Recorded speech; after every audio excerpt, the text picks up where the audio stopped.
Happy Monday. Welcome back to Retake the Week. You might have noticed something wrong with Quack right here. It still says his name, but the appearance has changed, well, ever so slightly. I mean, he's still got the facial hair, the mid-parting. He doesn't usually wear glasses on the stream, but hey, you know, it's a slightly different version of Quack. The accent's changed too, yes. Pure joy.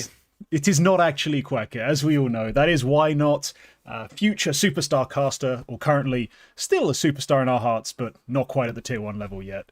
That is who is joining us. It's ynoT, replacing him because Quack, decided he's too good for us. He's too damn good. The big leagues have come calling, and he's decided he's going to answer, and he's going to make his way out to the Parken Challenger and do some casting. I mean, he's casting, interviewing, he's figuring everything else out in between, so congratulations to him. I hope he enjoys it. I hope it goes well. I haven't listened to a second of it because I have a job, but yes, I'm sure it's going fantastically, and I'm sure he's nailing it. But yeah, before we get into the rest of the episode, before we retake everything, we do have to quickly thank the people who make this show so awesome and available on audio-only platforms.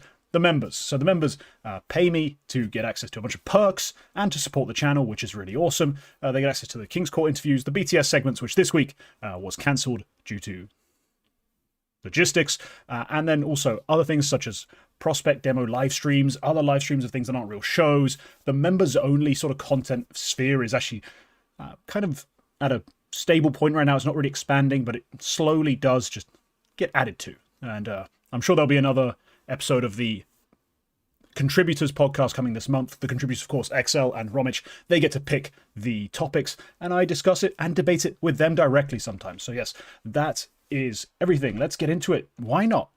Thank you for joining us. Thank you for pretending to be Quack. You got anything to promo, by the way, before we get into the main show? Anything that you've been doing recently that isn't just your casting? It's funny you should say. We've been talking for a very long time about me getting into the YouTube space a little bit more in depth. Yeah. And, you know, in that venture, I've been doing a lot of behind the scenes work, you know, and finding people who are going to help me make the best product. I'm scripting a lot of things out before I actually inevitably make promises I can't actually keep. And also, you know, doing a lot of work in trying to actually put together a good product that I can use as a what do you want to call it? Like a proof of concept, right? So yeah, I mean, if you want to tune into my YouTube channel in due time, you got ynoT FPS01 or ynoT CS2. I think either of those should bring you to my channel. And then on my Twitter, if you want to see my shit takes or maybe my really good takes or maybe even sometimes something really funny in regards to Counter-Strike, which is my entire, you know, fundamental basis in esports, that's ynoT CS2 as well. So if you want to find me anywhere, if you want to hear my opinion on anything at any point in time, there you can find me. Yeah, go follow him, go subscribe to him, because I know the content will be coming at some point. I know you've been talking about it, promising it for forever, right? Like sooner than you may think type thing. Damn. Well, we've been having these conversations for a long time, and I'm sure it's going to come out soon. Fingers crossed, fingers crossed. But let's get into it. We're going to begin, as we should, with ESL Pro League. It's been weird, because we started last week's show with sort of a breakdown of the first couple days of Pro League. There'd been I think it started Saturday, right? Or it starts Sunday. Either way, we'd had maybe 3 games maximum of Pro League played. So we had to go back all the way to stage 1 to start this conversation with some teams from tier 1.5 battling it out. Because that's basically what stage 1 was. It's like a tier 1.5 event. It wasn't really tier 1 in the same sense, but we did have some pretty interesting rosters playing and some shocking results. I mean, ynoT? Hey, big shocker, Legacy. You liking what we're seeing? Yeah, I mean, that was one of my. I mean, we kind of phrased it in our, you know, preliminary rounds of what we were going to talk about as winners and losers about stage 1, right? Yeah. And like, if I had to categorize Legacy in any category, it would absolutely be the winners. And I have to say that they've been a team that I've been watching for a pretty long time. Like, not even obviously just this 5, but like I'm talking years and years and years and years of this core even of Dumal, Lotto, and what has been kind of like interchangeably players around them. Yeah. And listen, like this is something where it felt like I thought Lux had them on a pretty good trajectory. And, you know, Art is somebody who's a little bit more of an out-of-the-box thinker, for better or for worse. I would say even kind of an extreme on one way or the other sometimes, like on a round-to-round basis, not even game-to-game or event-to-event. But with that being said, the swing that they have now with a little bit of an X factor as far as some crazy calls with players that individually can take that to the next level, I'm interested to see. And it's kind of insane to me to see so far it's actually been Art who's been impressing me individually more so than tactically right now on this team. So Yeah. big ups to him for leveling up his game to a pretty major way in both stages 1 and 2. Yeah, art is the crazy part, and it really is like a. I think it's twofold. The reason why this has actually worked. The first thing was something that was said to me on a show. It was one of my shows, and it's a point someone else made, so I'm going to steal it because it's officially my intellectual property. It was essentially that Legacy needed a bit of a sort of spark because they were looking flat, they're looking lifeless, and as Brazilians tend to do in CS, they were very happy to start coasting and not really try. Like, that's what it felt like. We've seen it at times. We've seen it probably at this event with Fury and some of the results they've put forward. They will just take the easy option. Everyone who watches a good CCT or two will know that, yeah, Fury also like to take the foot off the gas. And so bring in art, brought in someone who's really going to care, pumps them up, brings some fresh life into the team. And then the other part of it is he's just going to do some crazy shit and he's going to call some really gimmicky, really almost dumb, but difficult to predict, anticipate, and deal with sort of play. So those two factors have given them a bit of edge. Dumao and Lato, obviously fantastic talents, and I think they've just looked a bit sharper, a bit more awake in their games recently, and that's helped a lot. But no, a big part of it is, of course, the art addition, and specifically what he's brought to the table, which I wasn't expecting to be quite so effective. You know, I expected to see him, doing the thing he does, where he throws himself through smokes, throws himself at people, takes a bunch of opening deaths, and it to be slightly redundant, but at least give us a new shape to the team. Instead, he has had some success.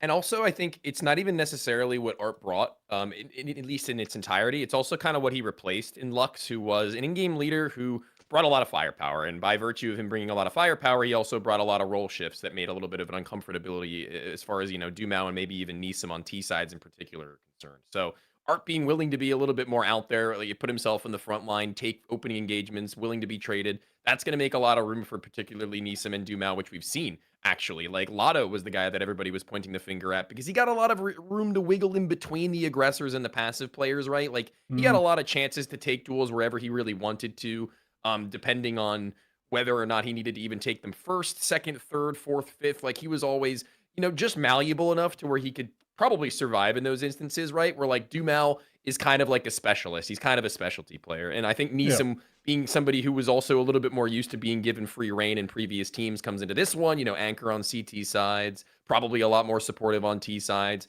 now has a little bit more room to move as well. And it's taken shape. Like this event alone, like this is the best I have seen from Neesim in specific. Like watching him against these in these games against these teams and seeing him like look like he's actually like comfortable is not something that I'm used to. I'm used to him looking uncomfortable and still making it at least serviceable. So this is pretty good to see. Yeah, we love that. And look, that's a great opener. That's a great winner to talk about to start off with. Sure. Let's talk about another one. Pick a loser. Stage one, someone who definitely should have done better and should be majorly disappointed.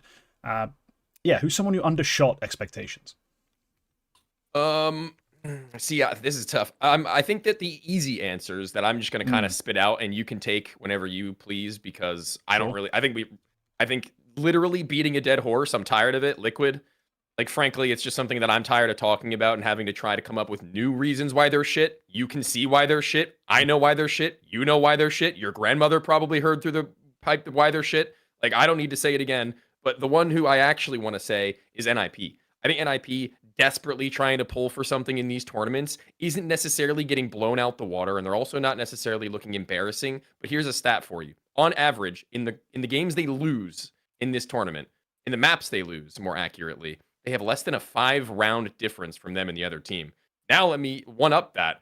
In all maps played, on average, they have a difference of 4 rounds between them and their opponent.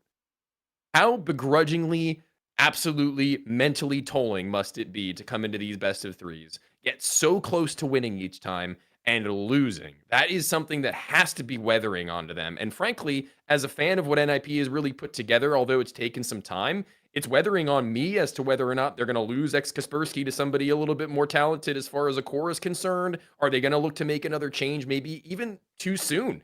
By virtue of that alone, and feeling like, guys, we're so close. What do we need to get over the line? Maybe a different player? I think it's got to be NIP for me. That's like probably the most heart-wearing one. Yeah, for me, NIP, it's a case of quite often the frustration is double-ended. Like, it's double-edged, I guess. They do have those moments that you talk about where they're just close, and it's a little choke. It's not quite good enough in the last moments, but it's also a lot of the time we dug such a massive hole for ourselves and couldn't find a way out. We made it real close. We climbed straight up a vertical wall of dirt for 38 feet, but there were 40 feet to this ditch, right? And we just couldn't quite make it out. They have created a lot of their own problems. When you say, like, yeah, they're only 4 rounds off, that's because they started 8-0 down, right? So when you end by 4 down, it's like from that point onwards, you played fantastic, you figured it all out. But often individuals start poor. Sometimes Snappy's calling starts in a rut, like he hits a certain pace, he decides on a certain... Not to interrupt you, but honestly and truthfully, like, that only adds to my point, I believe. Like, that must hurt even more to lose like that's what I'm saying. That's what I'm trying to emphasize, really. That it is brutality in a pair of ways. It's not just the games are close. It's like, sure, if you were just neck and neck the entire time, but the fact that they start off dreadful. I look at it, I'm like, oh, crying out loud, I'll turn the stream off, switch to the B stream, put on whatever other crap's playing. And then I look back at my phone after a while to check the score. I'm like, oh, it's 11-6. Okay. And then by the time you tune back in, they've lost 13-11. You're like, fuck, crying out loud. Yeah. Like, I believed. And yeah, it is a frustrating thing to be a fan of this NIP roster, especially one like me who was a huge fan of the Cairn move. Like, Cairn comes in, you're like, oh, damn, they've just fixed the one thing I really didn't like about the team. Like, I wasn't a U-Jerks guy. I didn't like his fit. I didn't like his play, really, and the roles he had. I thought they could have done with a better player there. They found one, in my eyes, because I'd watched Cairn play within a circle a bunch. He hadn't looked like the most explosive aimer, like sort of aim talent on the team, but he was a great playmaker, great confidence in his reads, and found moments, quite often in a more subtle way than a guy like Davu would, which is just pure hard banging, swinging, fucking shooting. Like there's one speed on Davu's fragging. Ken could do it in a bit more of a is that how it's pronounced? Controlled way. Or Davu? Yeah. I've never heard that. That's how ynoT pronounces it. Yeah. Okay. Members will know. That's a members only interview as well. But he was the sort of, Ken was kind of like the thinking man's player on that team, right? Like, in terms of he was a little slower, a little. Do you think the system on NIP might be weighing down on him a little bit? Like, do you think like Snappy maybe as a difference in caller might be what's changed him? Because I would like you were saying, like, he's not like a superstar by any means. He was never the player who was like, I don't really. I mean, he was very, very good, but he put up great individually, numbers on that team. He just doesn't seem like he's playing the same game against the same level now. Like, I don't know why that is, though. He's dropped off, like, noticeably enough against lower level teams even, and that's kind of questioning for me. I don't really know what's up with that. I think that might take a deep dive. Yeah, it will, because he's not really limited as far as what he can do. In terms of within the system, they allow him to do things the way he wants to. They allow him to take a few more openers. Like we've talked about Casper being less aggressive on the CT side, actually Cairn taking a step forward and taking a lot of those openings, taking some more impetus.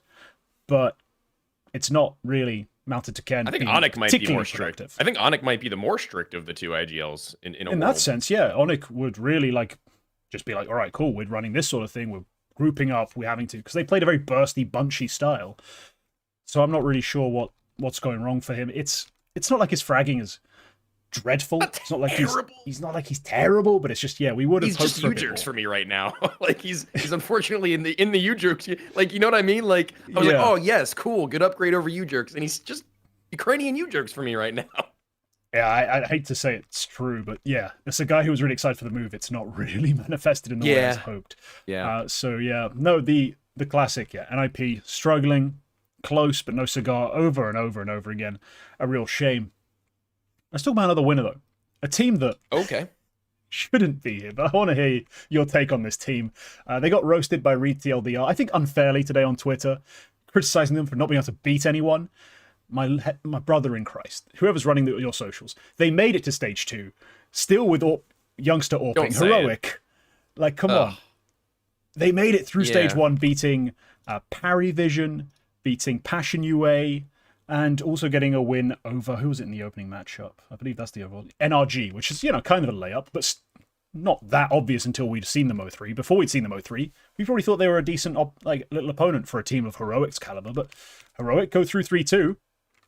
Pretty impressed? Pretty whatever? I mean, dude, they're literally, they're hanging out. Like, they're just chilling. They're not even like coming into this event expecting to beat us. I was going to say Prime Astralis, but they're not expecting to beat Prime Astralis in this event. Like, they're not coming here to blow everybody out of the water by any means. They're coming here to play their game, you know, like give it a good go, have some fun. You heard them smiling, you heard them having a good time in the voice comms. Like, they're not supposed to be in stage 2 in the first place, frankly. Like, other teams can't let that happen.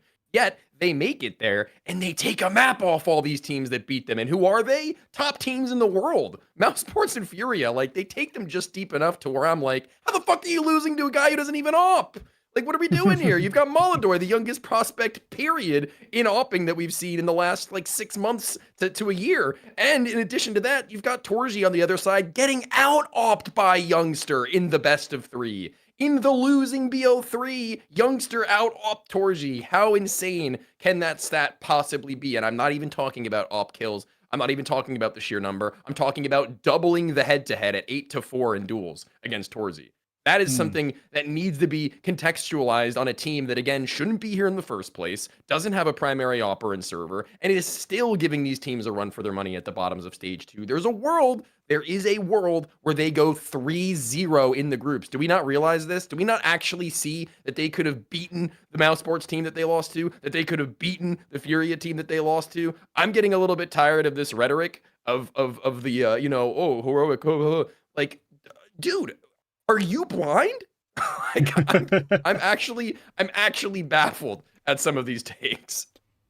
Yeah, that's fair enough. For me, they have been the only team. Sorry, really quick. The only team they couldn't have beaten realistically was Foot, but like the Furia and Mouse games, entirely winnable. Yeah, no, they've had winnable games. They've played a lot of good teams close, and in stage 1, just getting through was huge. Like, not being 0-3 would have been a bit disappointing, right? If they'd gone 0-3, like, bro, Semper Fire here, NRG are here. Like, I know we gave them some credit. Like, Gaming Gladiators are here. Like, there's not enough quality teams for you to justify an 0-3, even with your standing situation, given the excitement we have for guys like Crizzen and Nilo and, well, personally, Susp, and then xCloud even has a moment. So you're like, you surely should be able to figure out at least a win or two. But the fact they go 3-2, yeah, for me, a miracle and a fantastic result. And then look, in stage 2, yeah, they went 0-3. But yeah, the opponents they played were not easy wins. They played pretty good games against all of them. They have a lot to be excited about. They're a massive winner. Why not pick another loser?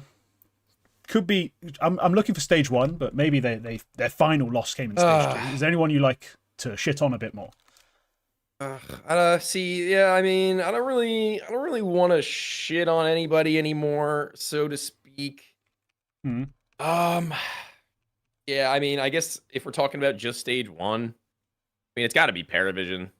Like, that was the team that people were, getting a little bit high on. Like, they were the team that we were expecting to beat the teams that they lost to in that stage, right? And maybe get blown out of the water by their opponent, right? Like, their higher level opponents, rather. Like, maybe, not show the same form that they had at the previous events on LAN. And, I'm not expecting them to come into each of these events and beat Falcons, Mouse, Spirit, and Vitality. I'm not expecting that. But I am expecting them to come into this tournament after what we had just seen and beat probably Legacy, Monty, and Heroic, let alone getting the most humiliating of those 3 losses being at Heroic at a 0-2. Like, I was talking about that Heroic team coming here and chilling, and Jame being probably, in my mind, an opper who doesn't really take much shit. Yeah, that's a game that really can't happen, I feel like. So they're probably my loser for that. Yeah, there has to be a loss. But the thing is, it's funny to talk about this team, because every time I have a conversation with them, or I see a conversation about Paravision, it's very boom or bust. Okay. And that's also, may I add that Youngster out-opt Jame in that series as well. Can't forget just putting it out there. Can't forget to put it out there. Yes. But it very much does go. The story of this season is Bounty, whatever, Krakow, Cluj-Napoca, Pro League. Like, they just have been oscillating up and down, and everyone's reactions to them has been violently swinging in each direction. It's they win an event, everyone's talking about James a god. Oh my god, could ynoT be pretty damn good? He should have won MVP. Next event, you could cut 3 of these players. James a bum and an idiot and doesn't really call a good style. Next event, make a grand final. Again, everyone's back up on top. And then now again, we're talking about how ynoT could be cut, Belshot could be cut. James' style, I think, to quote Maui Snake, is this like archaic. And I'm kind of tired of that. Because for me, This team is exactly what I expect them to be, which is every now and then surprisingly good, and the rest of the time exactly what's on the tin when you look at the Sometimes four maybe fucking good, tier 2 sometimes maybe plays. shit. And it's not even sometimes maybe shit. It's just sometimes they're gonna lose games to other 20 to like 18 to 20-year-olds who are talented playing CS online. Like that's just gonna happen. I'm okay with that. So I'm perfectly actually okay with this Paravision result, just in terms of my view of who Paravision are. They weren't supposed to start the season with that event win. We're okay with that. The final in Cluj took some incredible calling, some incredible like moments. They lost, as they should have. Like they're just a team where I'm struggling to be. I'm slowly basically finding my normal. Everyone's hunting for it still, to use electronic terminology, but I'm there. Like this is within the bounds. Like I'm perfectly okay with this result for Paravision. So yeah, loser in the sense that you would have expected more. In reality, playing online CS, this is for them. Oh no, we lost out in CCT. Like it's hard for me to separate this team from that echelon of CS just yet, especially online. On LAN, James, Dastan, the control they have over the team, the composure they can instill, I think it matters a little more, and they have a much sharper edge in those matchups. Sure, yeah, I can agree with that. I think that you kind of hit the nail on the head there as far as like the Paravision expectations that should be, and like I wouldn't say it's not fair to, I think, call their recent performances flukes by any means, but you also need to just take it with a grain of salt that you're not going to be the best team in the world every day of the week, and you're not going to be the team that beats the best team in the world every day of the week for the one-off, right? Like you could just fall off immediately, and I don't think we've seen that, but they're kind of like, what's the word? Kind of going back to the level at which our expectations were initially set before they did all that. You know what I mean? Yeah, back when they were like, oh, they're a cute top 8 run. Like, yeah, maybe like a maybe cute top 8 run type thing. Yeah, because people they took the first win to the extreme. And look, I spent like 3 different episodes of 3 different shows, not all of which were mine, glazing the fuck out of James. I appreciate a good tier 2 min-maxer or IGL, like an IGL who has a very strict system and ideas that maybe seem flawed if you have the best possible pieces, but when you don't, gets you results. Sure. I was able to give him his credit and give him his praise for that, but yeah, this is about where their flaw actually is, and that's okay. But all right, yeah, stage 2 has been dramatic. Firstly, I'm sorry, very sorry.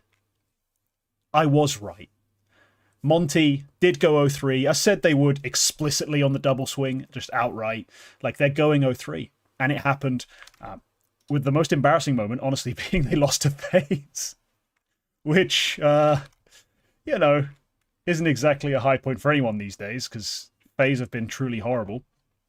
And they started off this event looking about as bad as a team can, losing 2-0 to G2, 2-1 to Pain, before finally beating this Monty side, assuming Astralis can take care of business and beat FaZe on map 3, which I believe they are. Oh my god, they're only up 10-9 after being up 9-3.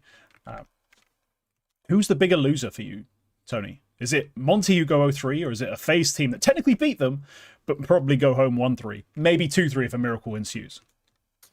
I think FaZe, because you got to look back at stage 1 for Monty, where they almost take that same Astralis team that might beat FaZe here and took them deep. They beat 2-0 teams in which they probably feel pretty comfortable with after the fact, NRG and Heroic, and then James Paravision 2-1, who we kind of mentioned came into this with some middling expectations and obviously bombing out a little bit. You can only beat the teams in front of you, but that's a good one to beat if you're Monty. And I think this event was more so for Monty about reestablishing themselves as a name. They didn't qualify through this as a VRS indicator. They qualified through the DreamHack knockout Stockholm event. And It's also worth mentioning that in that frame of time and in that period and when they qualified from, Monty was playing with a different roster.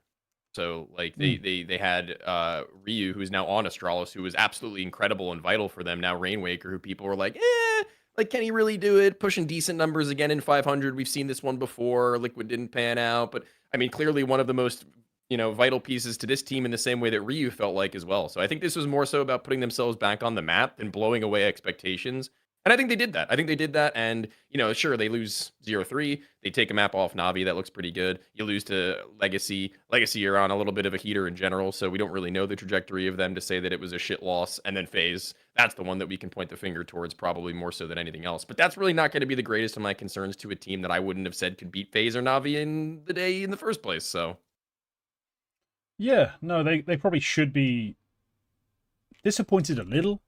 Like, I think the legacy loss, you probably want that one back. Not saying Yeah. it's close, right? But it's a game you maybe hope to do more. You probably Yeah. don't want to get battered 13-1 on Inferno by Navi. And the fact that map 3 is so Yes. close means like you had more in you. You had more in you. You didn't have to lose in quite that fashion. But no, they do have some positives to take away. Obviously, Rainwaker's a huge one. Former prospect, shout out me. But he's been stellar, like trading, closing. Even with I've been a some fan. moments You of know I aggression. have. Yeah, no. I mean, you know ball, Tony. You know ball. That's why you're here. Been a fan. But he's been pretty solid, and like, yeah, it's funny what happens when you put a player in a team that actually treats him as the player he is, not some dream idea that someone hallucinated. Like, we need a player to play some sort of weird combination of bitch roles and not get anything in his favor in this English-speaking team. Do you know who we should get? Some random Bulgarian. Like, whose fucking idea was that? Some joker, I bet. But no, this is a great event for Monty. Despite the 0-3. Despite me being so incredibly right. The 0-3 wasn't the end of the world. They weren't really supposed to get out of this stage.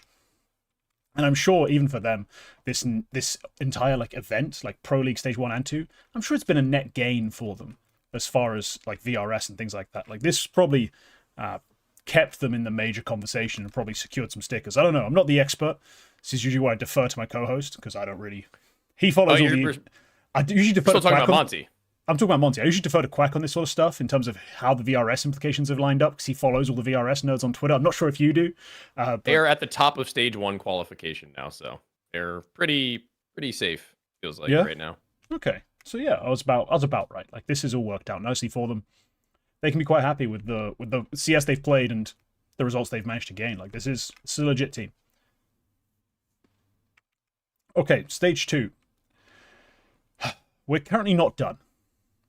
But there's a team that I feel incredibly negative about, despite some positive starts. Like, they started really well, then things just kind of fell off, bounced back, fell off again. NAVI. We've been tortured by this team all season. That's the headline on this show. That's the thumbnail.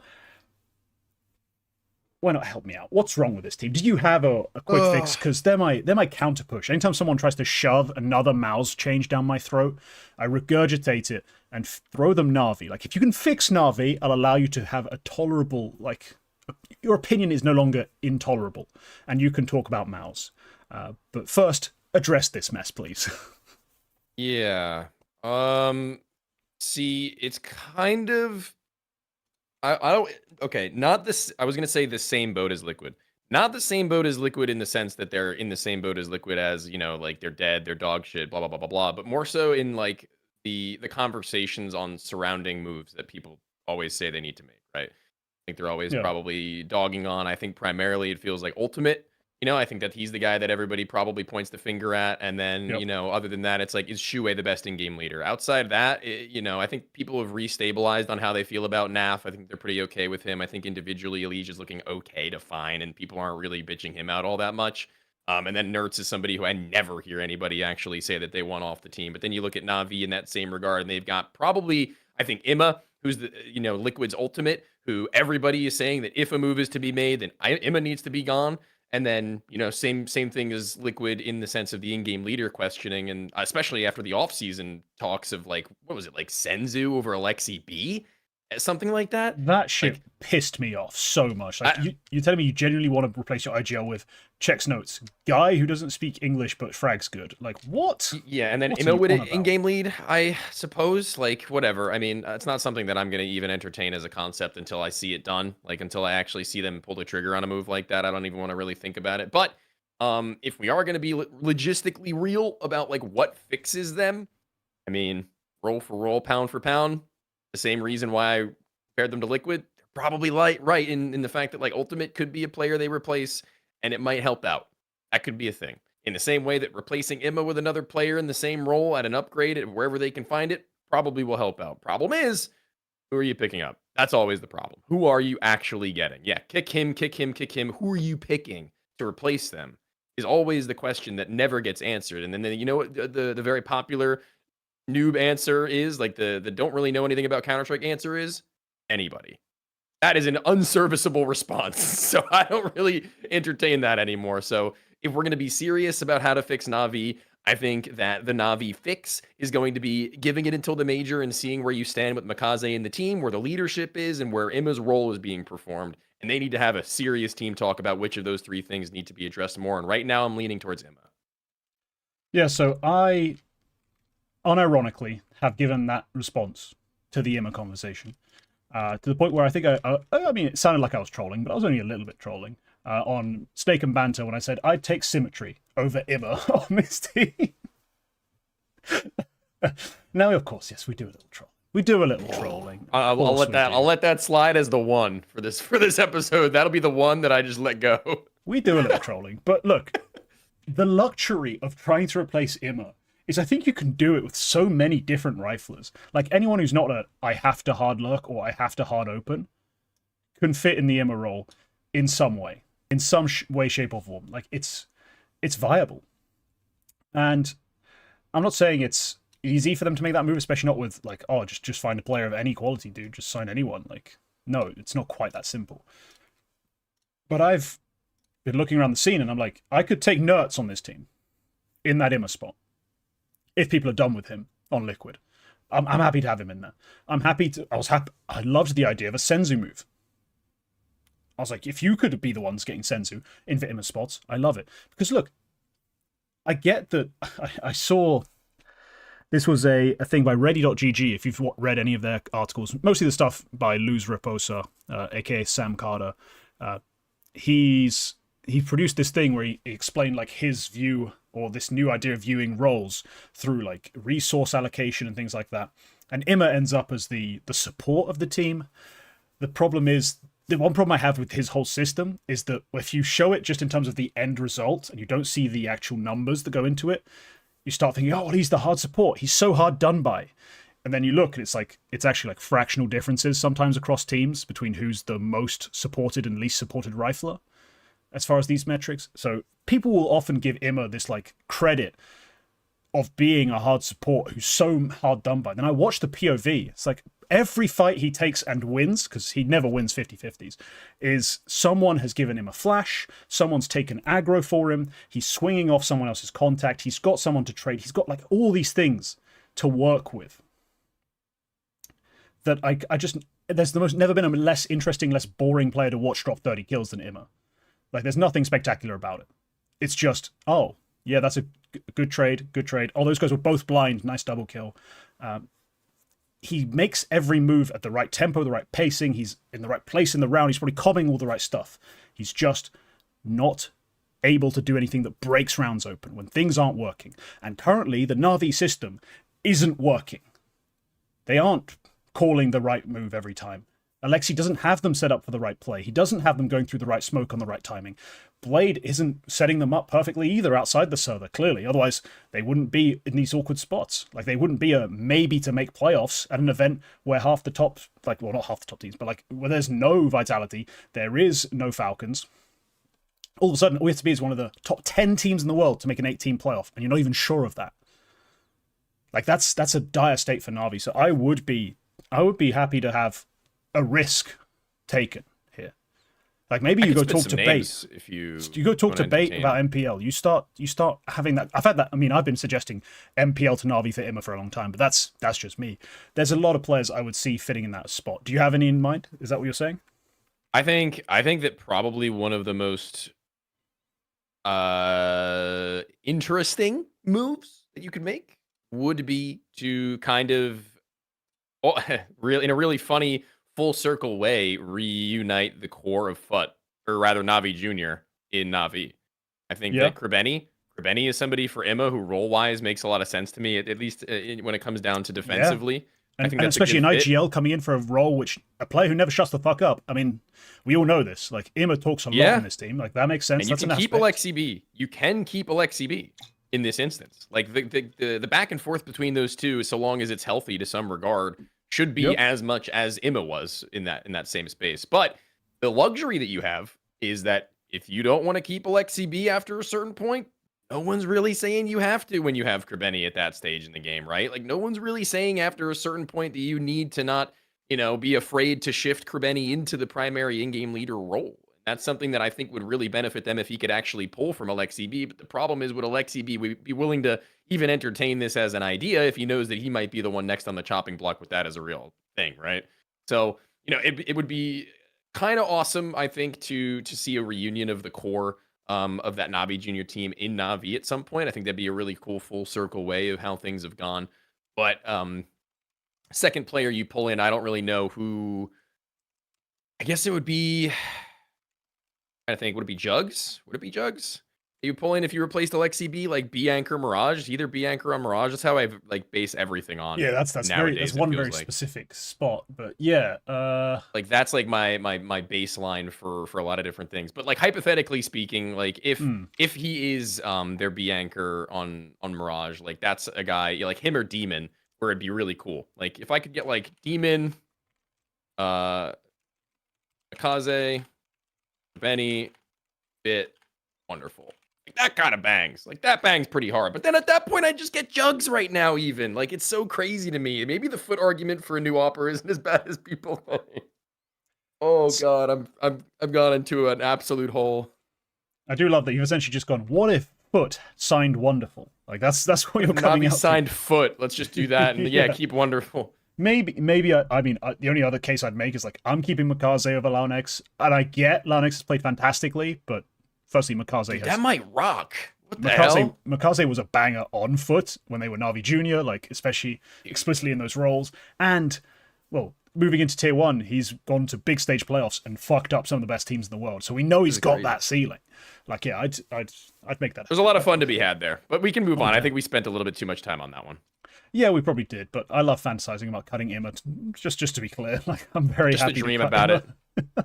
I do every instead of like what's it called? Like birds floating around your head, or what is it when you sleep? Sheep. Like it's like the sheep. Yeah, instead of sheep like running and jumping around, it's like Ima being chased by a pair of scissors. Just being cut. Yeah. No, let's see. There's a lot of teams we have to talk about still, but we can touch on a couple more. There's one that's been a bit of an interesting story. Now, they didn't quite make playoffs yet. They're in the 2-2 pool. But 3D Max, looking damn good since signing Masuta, and also, this should not be ignored, re-signing Wasink and adding MBK as an assistant coach. Some big changes. And Masuta, look, my kind of comments about him being re-signed was I was kind of iffy about how much this would change 3D Max's overall like profile as a team. But I basically gave Masuta his flowers. Like, what he can do is aim. Like, he's a fucking aimer. And he shouldn't look this good. Yes, but that's been the problem, right? He's been an aimer, but he's not exactly been a genius. And he's not exactly, lived up to the hype against the best teams quite often. But so far, he's dropping filthy numbers, ridiculous highlights, and fragging. It's looking like a masterstroke from 3D Max, who still had to go 3-2 just to get out stage 1, but in stage 2 have maintained this sort of positioning. They're 2-2 again, and this time I don't know who they're going to be facing. I'm going to run the simulator quick. Let's say G2 beat Aurora. Let's say Astralis beat FaZe and Fury beat Pain. 3D Max will be playing Navi, and I'm not saying that's a win, but it's winnable for them. And if they make playoffs, that'd be insane. Given they are still just 3D Max. I mean, they're not supposed to be one of the 8 best teams in the world. They wouldn't be still. Maybe that's a little disingenuous. I think that at a point, even very recently, 3D Max were the team that, maybe shouldn't be in like the top 8 of most things, but are the team that you kind of always have had in the back of your mind as like a dark horse to make top 8 and maybe even hit a semifinal finish. Like I feel like a lot of people, even historically, probably if you go back in some of your podcasts that you've done for I think it's Double Swing would have been maybe some dark horse picks for 3D Max, and it's not you specifically, but maybe it was. I mean, I don't know for sure. No, I've picked them before because just to make top 8, and it's like I need another pick, I need another team, or especially if we're previewing a weaker field like a. But you believe it, like you an tentatively believe it. Yeah, I mean, for me, they're ranked like, for me, they're a team that aren't, they will never win tier 1 events, like S tier events, big events by HLTV stands. They'll never win those. But Sure. the fact that they managed to be last season without Masuta, for me, is a fantastic mechanical player who can actually live up to this sort of level in theory, without really a whole lot of star power, a whole lot of fragging, just beliefs and croissants. They were able to be like 10th, 9th in the world was incredible. And then this year they kind of took a step back. Like they're 14th on HLTV rating, I think, or ranking, I think that is, and they've just not been very sharp. Their floor has continued to be, beneath the Earth's core. Like it's just cannot be seen. Yeah. The calling situation, my God. Whoa, my Lord. It Yeah, was like now- Maka, body, gravity. Now back to Maka again. Body is gone. Yeah, and I think isn't it gravity as of last update, or is it back to I think Maka Maka's again? back on it. Lord Almighty. But anyway, their calling style basically stays very similar a lot of the time. Yeah, he is back to calling. I didn't know that. But they have found a way to look slightly better. And I don't know if that's your opinion as well, that they do just look outright better, or maybe you also believe this won't last. I don't know. What's your take? Yeah. I'm a little bit skeptical. I'm gonna reserve my opinions on this because this is online Counter-Strike. Let's remember, this isn't a LAN Sure. by any means. And Masuda, Not yet. historically speaking, not very LAN oriented when it comes to higher level Counter-Strike. Let's just say. And all fairness to him, he kind of got brought up in a turbulent time for somebody as young as he was, as somebody who they would tout it as a prodigy, right? And I think that his LAN play with Vitality was very, very, very inconsistent and wavering for as young as he was. But it's been a long time since he's been at that point. He's become a little bit more well-rounded, and he's also proved, at least recently, that he's shaken off some of those nerves when it comes to the teams he's been playing with, as trying to make a rebound when I think he played with Foot for a little bit there, not the team, but the organization. No, he was on this team. This team, like before they signed Launex as their full-time replacement for Makaze, it was Masuta briefly as an attempt, like a trial to make. Okay, but on LAN in particular, he went to one with Foot, and it was the French one. I don't think he went to a LAN with the international one. And then Gen 1, when Gen 1 came together, the MBK project that got him picked up for this roster in general, I also think that he looked like pretty serviceable for a team that was relatively young around him as well, and playing pretty decent teams, but it didn't really scream to me that he was ready for a move up by any means. But like, if they think that they needed a change as drastic as it was, if they think that they have the resources to put around him, both behind the scenes as a coaching staff as well as inside of the server, fundamentally and mechanically, then you know what? I mean, clearly it looks like there's something going right. Surely they can tap into it maybe 1 or 2 times more, but I need to see that. Yeah, no, I'll wait for the LAN, I guess, or any LAN appearance he does make before getting truly overexcited. But I am just very happy with how they've looked. And making playoffs at Pro League for them will be the highlight of the year so far. I mean, it's going to be difficult. So I don't think this year they're going to be able to find as free an event as like a CAC, where it truly is just Pro League Stage 1, but there's a massive $500,000 prize to be won at the end, rather. $1 million total type bullshit. I don't think that's going to be quite as viable. But they could still, if they're making top 8s, that's something. That's a marked improvement over last year, where it was like, yeah, the occasional weak field top 4, but generally, if they made playoffs, they got smashed, but most of the time they just missed playoffs entirely. I think 3 Max are headed in the right direction with the way they're looking today. And yes, we have to reserve our judgment until they've played some LAN. We've tested Masuta a little more, but so far, I am excited, and I am hyped to see him playing this way. I'm glad you can take that, because for every what's the word, optimist, there needs to be either a pessimist or a skeptic. So I'll be one or both of those things for you to balance out the nature of this world. I'm usually very pessimistic and skeptical, so I'm glad to see the other side of this fence. But yeah, let's wrap up EPL. Sure. One more team. Why not? Pick someone who you think, I don't care if they're winner, loser, good, bad, ugly, or beautiful. Who do you want to talk about to close this segment off? I want to talk about, and I didn't get the full way through your last retake the week when I was watching it on my first go around, and then I tried to finish it before this episode, but unfortunately I didn't get the chance. I don't know how much you've spoken on Astralis, but I think they're a very interesting team in terms of what what do you want from them? What do you expect of them? Because going in Yeah. towards these future tournaments where they kind of replaced a lot of their core, like their firepower called somewhat into question, their experience levels tanking effectively. Um, Looking pretty damn good in my mind, and only looking like they've got more room to grow. And I think that I'm I'm very pleasantly surprised with the additions in particular, and I also can see that there's a little bit of an actual level up from the players like Stair and Yabby that I wasn't expecting. I was actually expecting those two to taper off, if anything. So I'm pleasantly surprised with what I've witnessed. But let me not speak too soon. Did they beat FaZe? They've yet to beat They're in FaZe. overtime. It's in overtime on Inferno. Shout out Animo. But they are a team I was massively excited for because they did what I love, which they signed players who are lesser known, not reusing some players I'm sick of seeing.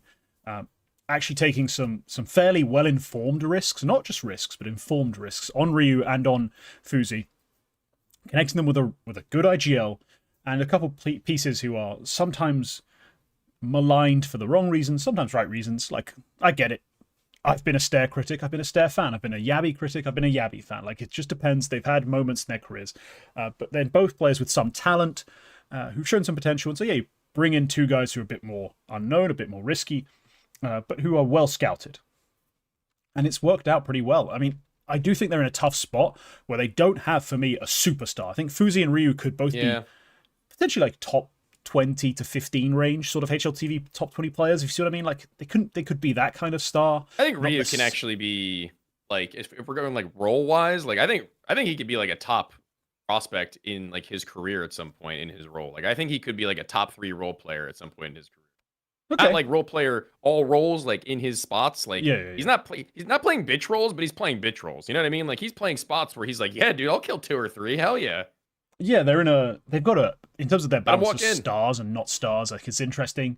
Like I think he's not expected to do that is the thing. Red GG's model had him actually as the star of the team as far as recent, but they're a team who again are very flat, I believe, across the board as far as who is and isn't the star, because different maps, different positions, the team looks very just differently prioritized. But no, I thought that they're in a tough spot this year just because for me the battle for top 10 is insane.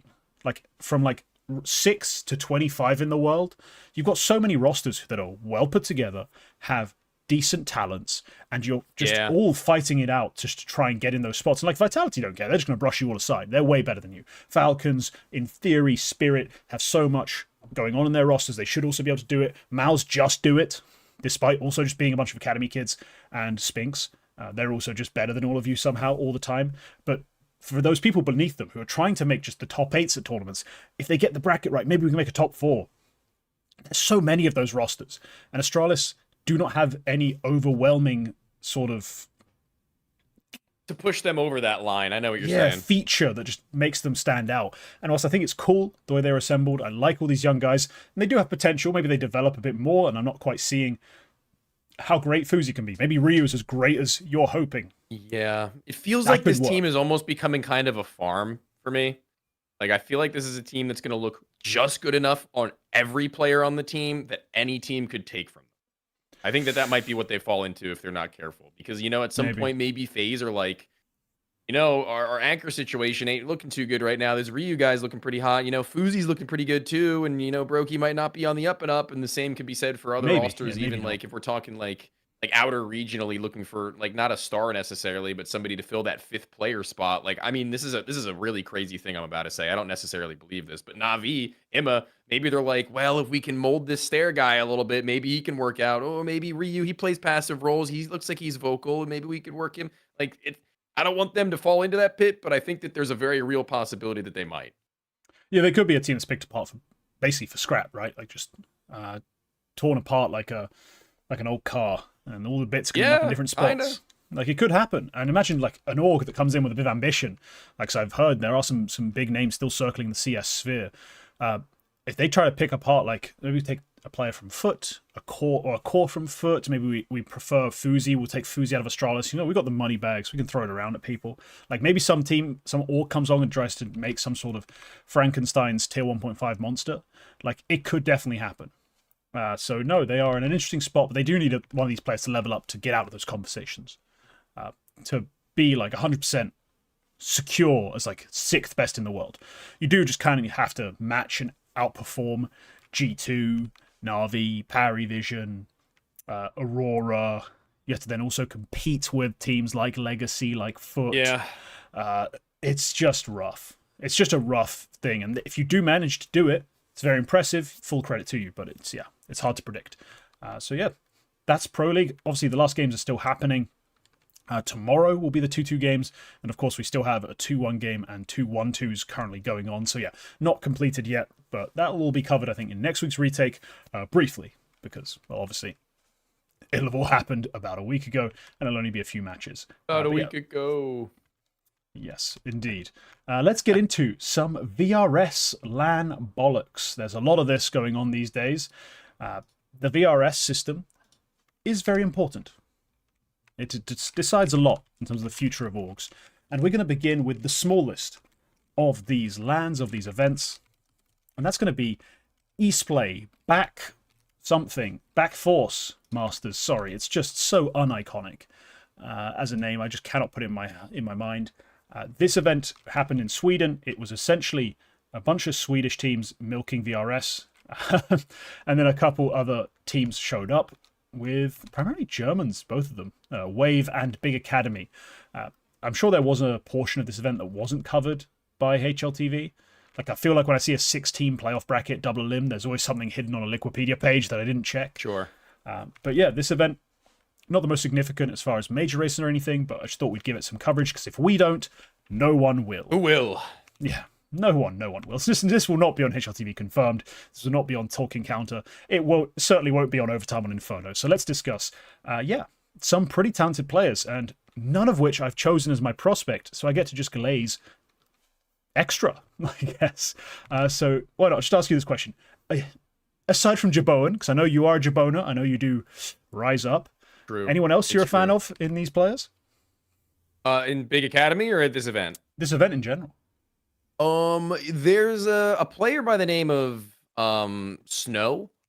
He knows he's a Swedish guy, not the Brazilian one, obviously, and I've seen him around. I don't really know what his deal is. I haven't like, deep dived him. I haven't watched his games with intent of actually paying too much attention to him in particular, but it's funny that he played for Little Mix at that same event, and like maybe a couple months ago he was playing for the team that he beat in the final, Mego Short. So it's like kind of funny. I always read it as Mego Short, because I always think that's more like, that feels more like a CS meme, like some guy jumps on the mic, Mego Short, like that probably how they would say it.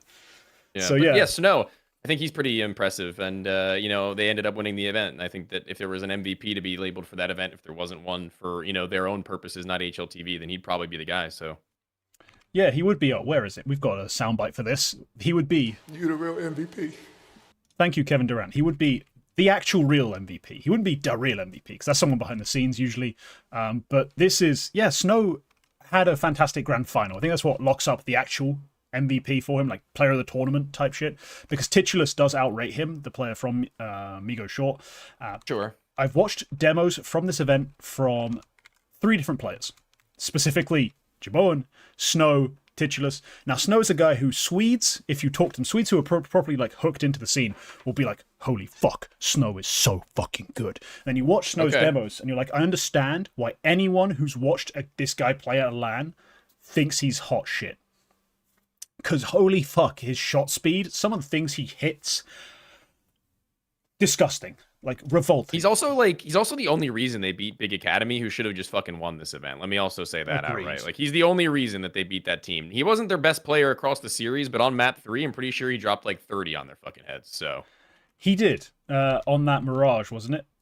Yes. So what's funny is Overpass, Lil Mix win in overtime. Jaboan drops 30 but loses. The next map, Mirage, also goes to OT. Jaboan still plays well, but Snow drops 30, and that's the difference. It was an absolute, like, it's not quite like, when you see like a cat fight, like 2 girls fighting, like just throwing hands, scratching, pulling, like it's entertainment, but it's not actually that good. Similar to that, like this was just pure highlights though. Like this was just like, I don't know, a great example in boxing. I don't even know 2 UFC fights who match it. I can think of like one. Like, you know, any Max Holloway fight where he just stands and starts swinging. Like that was. Dude, it's like that one like meme. Series. It's like the meme where they grab each other and they're just going like this, like both of them. They're boom, boom, boom, boom, and you see them still standing, and you're like, they're just bang, bang, bang. That was this game. Like you could alternate POVs between maps. Snow and Jabone were just doing the filthiest shit. Like overpass starts. Jabone hits a 1-tap on the pistol. Great. They lose pistol. Next round, 2 1-deeks. I'm talking long range overpass 1-deeks. Just bang, bang. And I'm love that, bro. That's how the demo opens, man. Strawless did it. By the way, they did it. They just got it over the line, 16-14. Nice. Love to see it. No offense, FaZe, but I don't want you to win anything. Sorry, so yeah, the game is an absolute shit show in terms of certain tactical ideas, and there's some scrappy utility, and it's puggy in certain places, but it's so much fun. You guys should all go watch it. Little Mix versus Big Academy. Watch Overpass, Jabone's perspective, Mirage from Snow's perspective, and you'll understand exactly what the fuck I mean. You're gonna have a good time. You are. You absolutely are. But yeah, also Migo Short Titulus as an openings kind of rifler, super sharp. Oh my god, he is sharp. I'm very interested in him, like as a player. Like he has my attention. Sure, I'll pay a little bit more attention myself now that you mentioned the name, because I mean, obviously I looked at the stats, but like the stats didn't. I mean, stats nowadays don't really tell you much of anything. Like if you looked at that map we were just, or the series we were just talking about, the finals, right? If you if you watched the Big Academy Little Mix game and you didn't actually watch his map 2 and 3, and you looked at like the whole stat page for the BO3, you wouldn't know shit. Like you wouldn't know anything about what happened. Yeah, you'd be a bit misled just because. Well, you wouldn't be misled. You would just be painted the full picture. Unfortunately, what we're talking about is very specific things, like Overpass, Jabone, Mirage, Snow, gangster shit. Dust and then you look at the whole BO3 stats and you're like, they played all right. Yeah, Jabone played crazy, but what is this Snow hype? It's like, yeah, he had a bad Dust 2, a forgettable Overpass, but his Mirage was so damn good, and across the event, he was a baller. Like, he was a don. I've got his actual Grand Finals demos as well loaded up. Like, I'm going to be watching that at some point this week. These guys are gangsters. They're fun. And they're proof that you can go win games if you just pick up the AWP and force shit. As Youngster proved in Heroic, you don't really have to be a proper, clean and proper AWPer like some Pius tries to be. Sometimes just go and try and hit shots, and then you'll win games. Sure. These guys did a clinic on that. But yeah, that's kind of the main takeaways. Lil Mix win the event. Migo Short finished second. Everyone gains a bunch of VRS points, but no one goes above rank 100 in the world, so not the biggest deal. The next event, this one was quite significant in terms of the sort of streak the winner is on. Circuit X Pantanal happened as well. And this one, another 9Z victory. Why not? What's going on? How are they doing it? How are they doing it? Well, I think that the answer to that question is pretty plain and simple, and I don't want to undercut them at all, but I think I unfortunately am kind of going to have to, is that the playing field that surrounds them now has either gone way above their level in attendance. Like your legacies are not going to be going to these events very often any longer. Your Fluxos are falling off the face of the earth. The people around them are crumbling. I don't really mean to be that guy again that wants to like take away their shine, but Imperial Esports just made 2 roster changes, bringing back Decenty and replacing Try as the AWP player. Notoriably their carry. You know, Fluxo's playing at this event with effectively a stand-in in some regard because of that player that left. And you know, I think that the only team that I can say really dropped the ball on this one is going to be the Red Canids, who don't even make it to the semis, who I expected them to, but get bounced by 9Z themselves. So if we're going to talk about good wins, great win against Red Canids, great win against Sharks, and a Marsborn team on the opposite side of the bracket that had a pretty easy way of getting there, relatively speaking. Not necessarily as far as Marsborn is concerned, but as far as if you flip that and you put 9Z on that side of the bracket, they walk through it, right?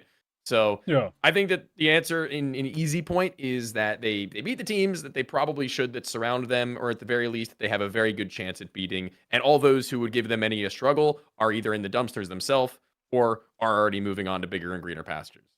Yeah, the one kind of sort of in between that sort like exception, MIBR just aren't attending because they have the VRS points and they don't need to risk anything, right? That's kind of what I'm seeing. Because I was looking at these events and I was like, you know, I've been following MIBR. I'm a big fan of Klim. You know, Linus has gone out there. It's an interesting story. I was wondering where the hell they were, and I was like, oh, I looked at the rankings. They've been overtaken by 9Z now, but they're still 4th. And there's no real Yeah. chance they lose this if they just sit still and don't do anything stupid. So that seems to be the approach they've taken, just not attending too many things, not playing too many events, and they've not come to these LANs to challenge 9Z. I didn't realize that was the case. You know, when I heard 9Z are winning back-to-back LANs, they've made it all the way up to something ridiculous. They're like 27th in the overall VRS according to that. In the Americas, they're 3rd. Like, this is a pretty crazy little streak of events they put together. They're just pretty regularly beating these same teams. Like, just name these same teams again at the previous week. They played in Sao Paulo. They beat Marsborn. They beat Fluxo. They beat Red Canids. They beat Sharks. The same names, literally the same names over and over again. So if you're getting the same reps against teams you're anticipating to, like I said, be like about your level, if not slightly below, like your chances are pretty good at just farming some points up. I'm not gonna lie. Hey, is there anything to say for Marsborn just in terms of quality of their run for them? Like, for me, this was a shock. Absolutely. Like, I'm not saying Bestia are great. I mean, they've been disappointing recently, in Europe especially, but I don't expect Marsborn to beat them. I don't really expect Marsborn to be beating Imperial. I know they made some moves, but still, like, this is a surprising run for me, and they've actually given themselves quite a lot of VRS points. I think they're all the way up to 51st the second this event ended, 125 points gained. Like, this is sick. They're absolutely like making a testament to, like, obviously I'm a North American, so like I'm, you know, predisposed to saying something like this, but like they're making a testament to the point where like you say that like all these teams come into Fragadelphia's in America and you're like expecting them to kind of wax everybody, right? Like that doesn't always happen. Like just straight up, that hasn't been true. I mean, they've been losing outwardly to a lot of our top teams that are still regionally playing in Americas, and now that we send our teams out into the world, you can see the quality of our teams a little bit better as well. Like they're not getting invitations to any of these big LAN events, right? Like they're not getting very easy pathways into playing against tier 2, tier 2.5. So last resort, trying to get some VRS, trying to get some reps, go to Brazil, go to Roman Imperium, go to all these different tournaments. And this being one of them, Marsborn show tier 2, 2.5 Brazil, about their same speed. Like they can hang, they can play, they can win with just more than one LAN where they last time lost to Bestia, give them another shot, bang, they win, right? Like, even we'll talk about it maybe a little bit later on. Voca right now currently playing at the Parken Invitational, about to set themselves up for a very, very nice finish over there in a lower bracket final. At the very least, about to overtake Masonic, and that's something that's like huge. Like they're playing against these rosters you would never get the chance to see them play against, but you would probably say as a European, yeah, they'd lose, or a Brazilian, yeah, they'd lose, but they don't. Not every time, and I think that that's probably the biggest takeaway from this. Not even necessarily their run was great. Like, they're in major contention now. Straight up invited as of right this very second. And Voca also about to be bumping out a team and being one of those teams invited based on their victories. So I think people just need to pipe down a little bit about how bad NA is and NA this, NA that, and actually let it ride. Like, let it play out a little bit. Yeah, not gonna lie. NA's cooking. Like the Voca one we can talk about in a second, but just Marsborn has to give them their flowers. Like, I'm very impressed with the results they've had. This is way better than I expected. Grassroots organization, by the way. NA, grassroots organization. Wasn't Marsborn a university originally? Am I going crazy? I don't. Or did they just play against universities a lot and I'm confused? Maybe that. I mean, Fisher College is a university that plays in North America outside of the college brand, but I just, for some reason in my head, I was like, Marsborn? It just seems their like logo a looks like name. a college. Yeah, it just looks like a university. And I swear, I must have seen them play Fisher College a couple times, and just in my head is like, must be a university thing. Probably that. But no, yeah, they've done a great job. I'm really impressed with them. Proud of the boys. Big Grizz. Fun fact: I took Grizz to a LAN under an organization like a couple of years ago with like a little bit of a throw together team they had. They were a lot of fun. They're really good guys. I like Adam. Awesome. Yeah, no. Really impressed with their results, and oh lord, sorry, I'm just in the background. I just checked in on the Parken results. AM 100 Thieves. Poi went 24-14 in a losing Dust 2, and now they're about to try and reach OT on Anubis, and he's 37-18. Dude, Lumi is out opping Device. What year is this? What am I witnessing? 2026, because Device is ass. Good God, man. But yeah, I tweeted earlier today, and for some reason this tweet just got lost into the void for some reason. Poi just fucks, man. Poi just fucks. He's just better than Bob XD. Like, I don't care. He's just better than Bob XD. I'm going to retweet it, because I tweet it on my phone, and it never pops up on my PC, so I think there's some weird bug going on. So I'm just going to retweet the fuck out of that, because he is a land. I think it's very clear that Poi has been allowed to just go shoot. I think that's very, very, very apparent. Yeah, being allowed to do it and then fucking doing it like this though, it's another topic Oh, entirely. And 100%. yeah, let's get into Parken. Fuck it. Screw it. All right. We've already kind of broached the subject. We've breached the barrier. Yeah. Parken, you know, aside from Duck Boy casting it, wasn't that high on my sort of list in terms of this week. Okay. Obviously, it's the best and brightest of tier two, like attending. Like there's 100 Thieves. There's Focus, who have been a shock recently, just winning a bunch of online qualifiers and those sorts of games. But seeing some of these teams match up has been rather a revelation. Like Johnny Speeds, comfortably, well, pretty comfortably. Yeah, comfortably, actually. The only map they lost to 100 Thieves was in OT, making their way to the upper final. On the other side of things, Focus falling down in LAN play, struggling to live up to some of the hype they had before. That's been a surprise. AM look like they could beat 100 Thieves, who've been a tough customer of late. Like, there's been a lot of shocking results, and obviously, you hinted at it. Voka, Right. they're in the lower semi, facing Masonic. Now, Masonic is not a team I would actually say is a slam dunk beat for them, but it's an impressive thing to do to go to this event at LAN and start beating some of these European names. I think the more impressive win for them really is the Focus win, because Focus were becoming the poster child, the favorite child of the European tier 2 maxer, Yeah. And they did Focus it run has twice. been incredible. Like, They yeah, did it what's twice. your read on this team? Like, what's working so well? Is it just Junior carrying? Is someone calling very well? Like, what's happening? I think it's a lot of different things. I mean, if you're going to talk about Voca and the pieces they've just been able to put together, I think that Junior and George are two players that the core of Voca are already very familiar with. This is a pre-existing core of players that played for Nouns for a very long time. So, like, even with the coach in Semphis, like, it was kind of like plug and play. Like, there wasn't really a whole Okay. lot I can imagine they had to really change. I think the only like difference in entities is going to be the fact that Snav is on the team, not in-game leading as far as I'm concerned, and it's Carson who's taking the reins on that. Snav allowed in his very high impact positions to be a little bit more impactful than even he was before. And then obviously when that's the case and he's performing well enough, like Junior is just going to take free range on the AWP. Like that's his style, that's his thing. Like he is going to be fighting you, he is going to be bringing it to you, and he's probably going to be winning it in the majority of those times as well. So like, yeah, sure. Like Junior is carrying really, really hard, but you also have to take in consideration that the balance between mechanical aim that they have now, as well as a lot of voices, as well as good individual decision making, is balanced out in a way that not very many North American teams have recently at this level, I would say. And also, if we're talking about the teams that I was kind of hinting at that they played with and for previously, neither had they balanced out very, very well. So, like, this is about where that Nouns roster that I was talking about was. Except I'm a little bit happier with how that balance I'm mentioning is going about. Like I'm a little bit happier about that. Um, and obviously, like I said, they've just got a lot of history together, and it's probably pretty easy to just snap back into place in some regard. Okay.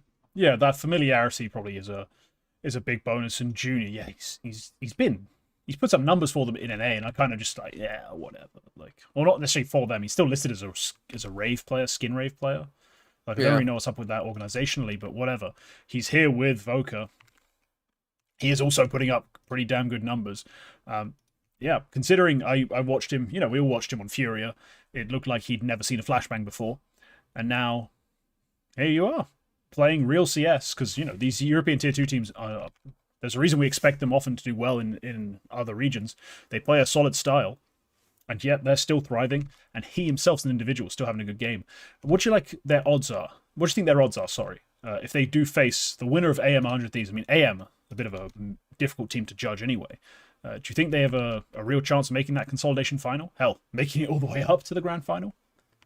Yes, I do. I think that there is a very real world in where, frankly, I think that one of the biggest one of the biggest factors in that is what we were kind of alluding to a moment ago, is that Junior's playing really good, Device isn't playing really good.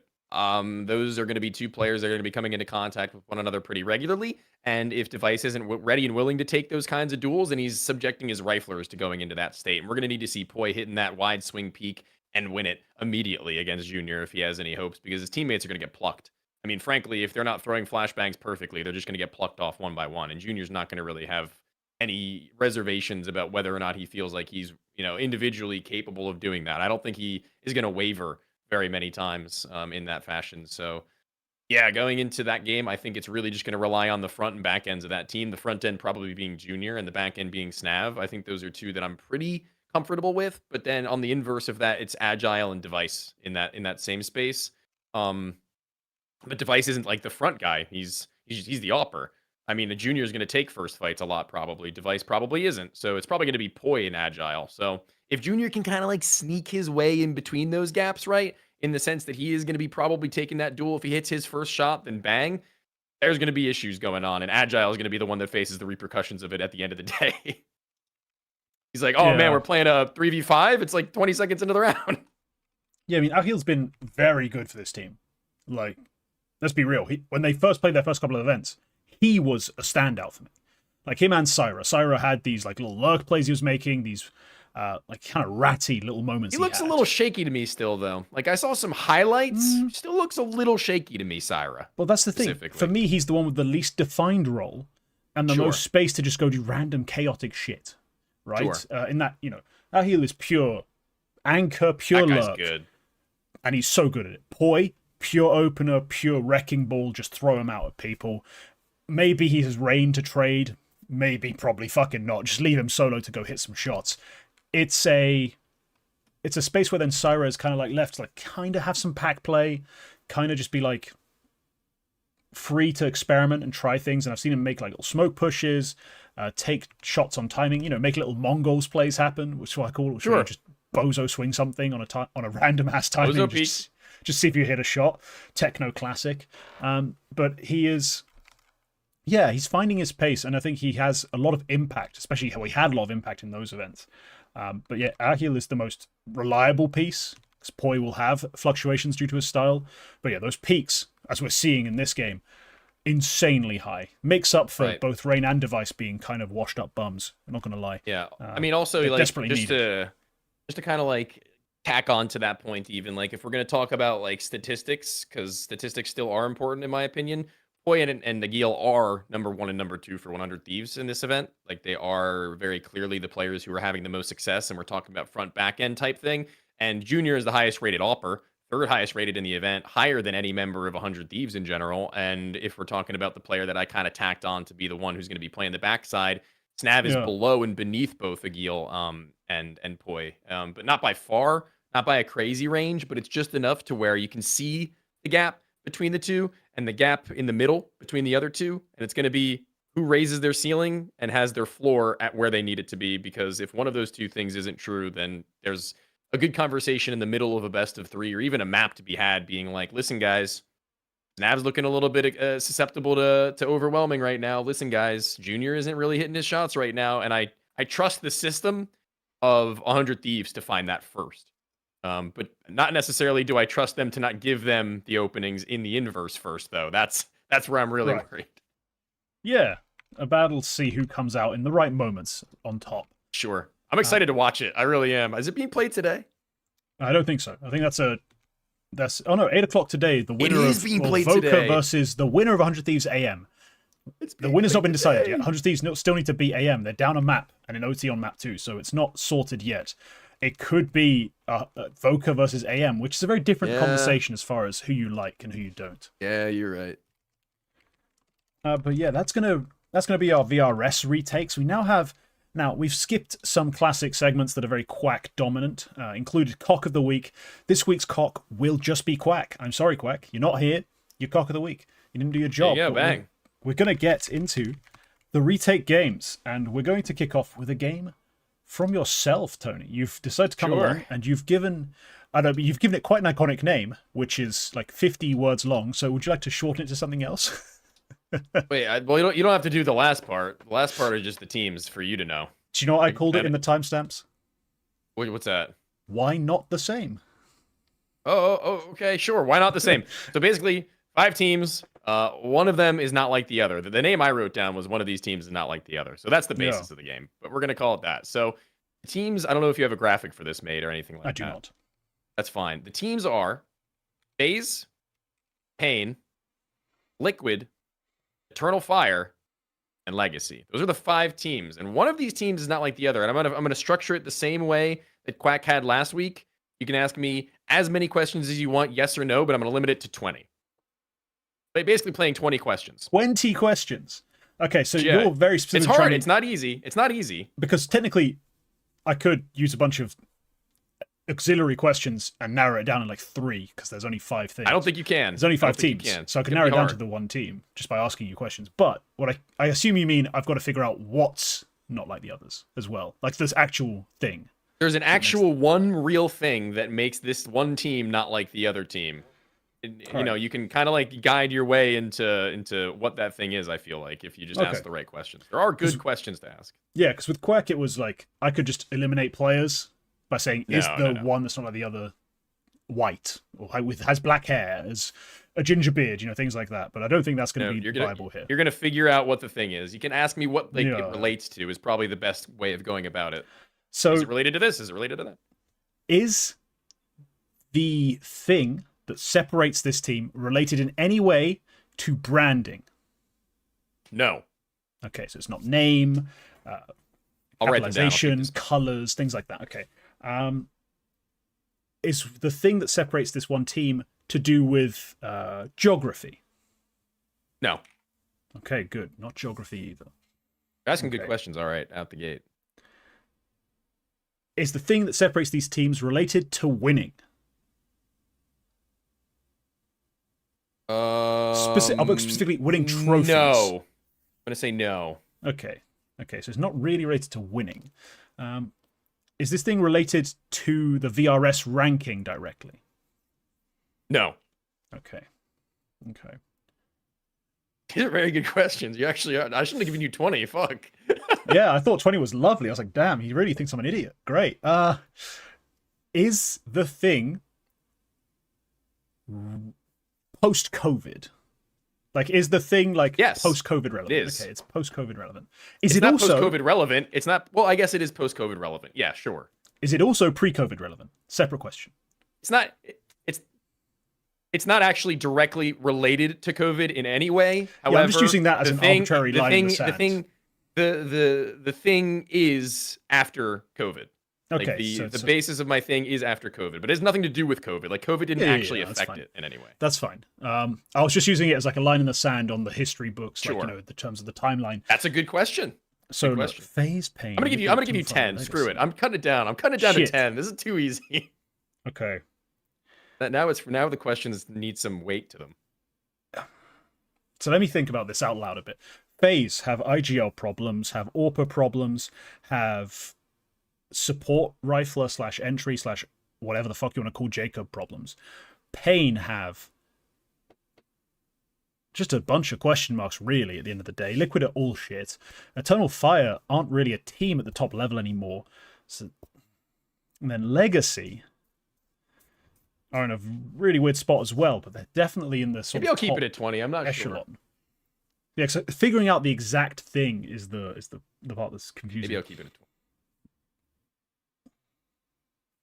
Is the thing related to HLTV's awards system, be it end of year or per event? No. No. So we're not talking EVPs, MVPs, top 20s.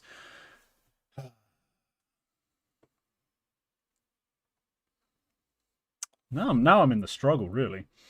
Does the thing involve the transfer of players away from the org? No. Bloody hell. You're eliminating a lot. Let's just say you're eliminating a lot. Figuring out what I've got left is the tough part for each question. Yeah, I have eliminated a bunch of stuff. There's still a lot I feel like you could ask still. Okay, does this thing relate to the duration of lineups or players on the org? Like their play times? Fuck. Nope. So I thought it might be something about the core lengths, because, you know, FaZe have had the same team for a while, Pain have had the same core for a while, but no, okay. Lord in heaven. It's a tough one. I came up with a tough one. Yes. Is this thing related to the majors? Yes. Okay, now I'm getting somewhere. Because...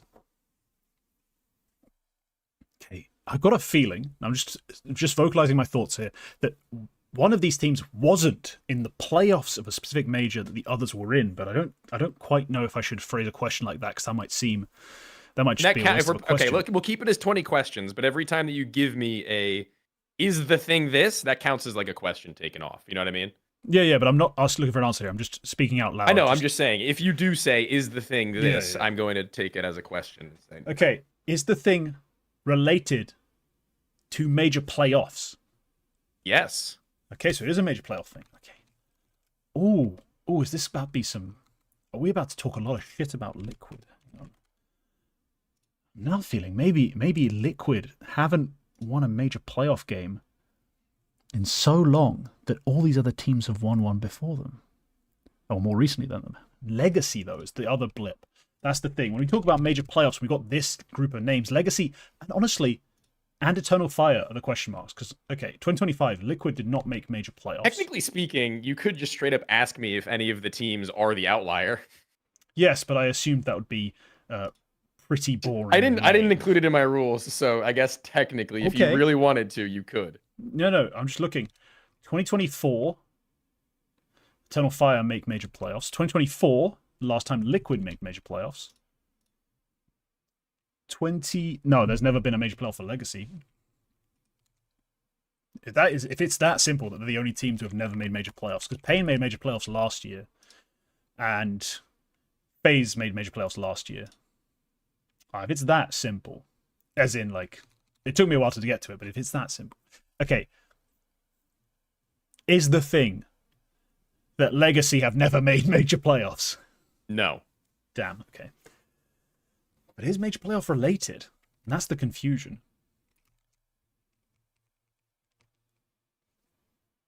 Have any of these Legacy players made playoffs of major? Dumao hasn't, therefore Lato hasn't because they're attached to the hip. Maybe 20 questions was the perfect amount. Yeah, this is tough. Okay. Is the crux of the thing in 2025? No. No. Okay, I'm going to waste another question here, I feel like, but is it in 2024? You're going to need to be a little bit more specific than that. Am I? Is it? Fuck. Is the crux of the thing in 2024? No. I think that's what you're saying. Yeah, that's what I'm asking. So I'm trying to figure out what sort of dates I should be looking at, which majors I need to be locking into. Shanghai, they make playoffs. You're at 13. This is number 14. Shanghai, they make playoffs. Pain. Shanghai, they make legends. You're getting there. You're getting there. You're Legacy weren't in Shanghai.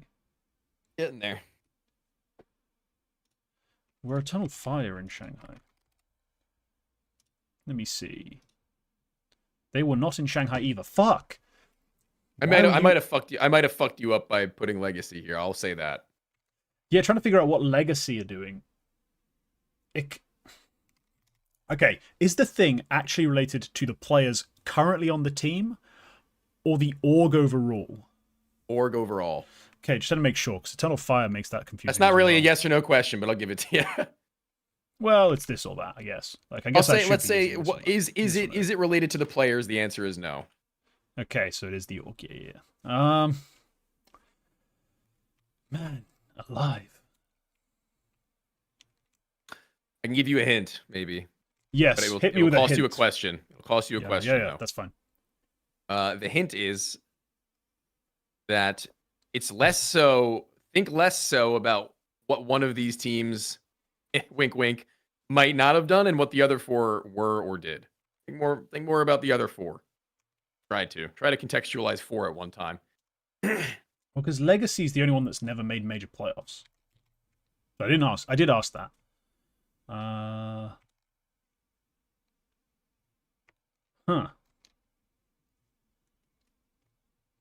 Liquid Legacy. Saying you're on the right track. You're on the right track.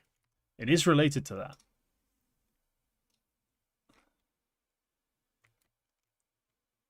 It's a tough one, I know. Maybe I should have come up with a bit of an easier one, but because Legacy haven't made playoffs. Eternal Fire have made only. All right, let me do something for you. I'm gonna give you this for free. Okay. I'm rephrasing the question or the game. Scrap Legacy. Legacy is now out. Now it's what do these teams have in common? What did these teams? Actually, Legacy was the exception. It's just I couldn't figure out the right exception. There was a funny part that I was gonna. It just made it a little harder, and clearly it made it maybe potentially too hard. What do they all have in common? Is this to do with who eliminated them? Wait, so Liquid were eliminated by Spirit. Eternal Fire were eliminated by Navi, fuck. But that was the winner. Pain were not limited by the winner, were they? No, they were limited by Mongols, who ended up getting utterly fucking annihilated. Crap. I know. Damn it. Damn it, damn it. Because obviously FaZe lost to the fucking winner, because they lost in the final. Cock. Give if you want. You know what? It's too much. I will give up, because we spent 10 minutes on this, and I cannot figure it out. The answer is that 4 of those teams went into major playoffs as the lowest ranked team in the world for that top 8. They were the lowest of the top 8 in ranking at their time of entering. And Legacy is not like that, because that's my prediction to be the lowest rated to enter the top 8 for this major. Right, gotcha. So it fucked you up a little bit by putting Legacy in there, but it doesn't seem like you would have gotten to that point anyway, potentially. But yes, the lowest rated team entering the top 8 at that major in CS2. These are all CS2 majors.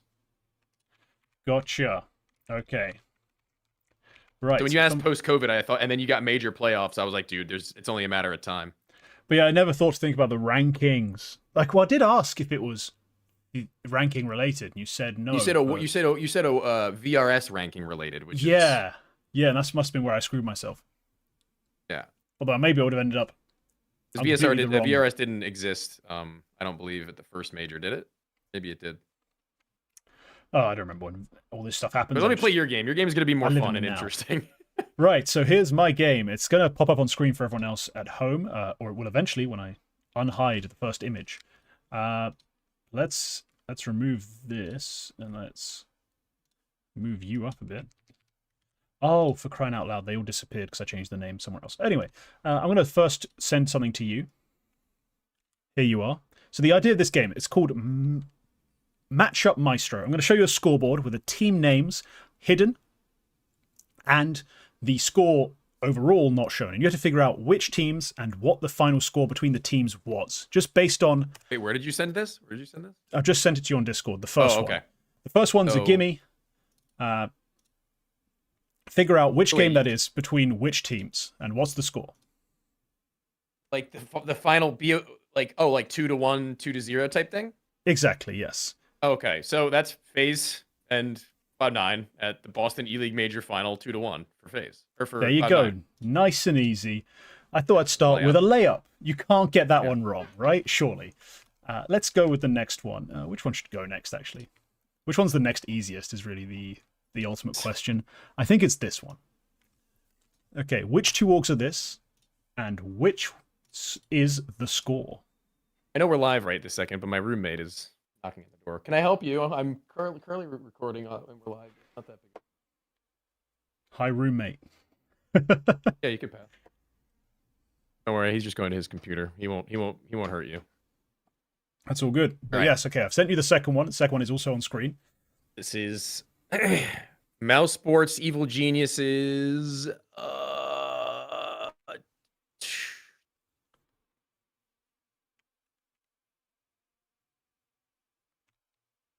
And he's frozen. Mouse.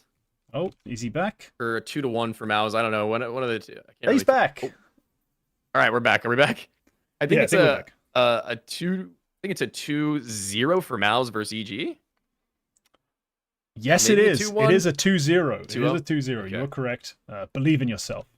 Okay, the next game. What event was it from? I'm gonna guess Star Ladder. I don't know if it matters or not, but it was Star Ladder. I think it was an Epicenter or something right at the end of the year. But here we go. Here's the third one, and I've decided this one I think is a bit mean. But here you go. Okay. That is.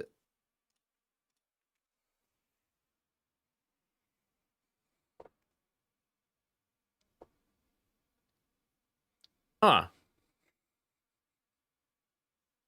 Is this Team France versus Team Poland?